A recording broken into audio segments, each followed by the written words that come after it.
In this video tutorial we are going to take a look at how to change default login URL, step by step.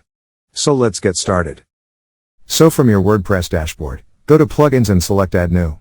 Then search for WPS Hide Login. The first one is what we are looking for and it has 900k plus active installations and compatible with our version.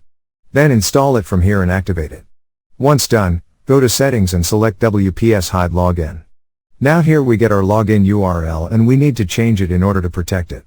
Enter your new URL suffix, then we have redirect URL, which is 404, and save changes.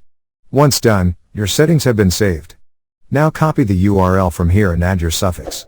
When you press enter, it will redirect you to your WordPress admin page. So this is how you can change your default login URL. Thank you for watching. Struggling with WordPress? WP Learning 101 is your solution. Our free training is perfect for WordPress beginners. Click the link below to join WPLearning101.com and start mastering WordPress today.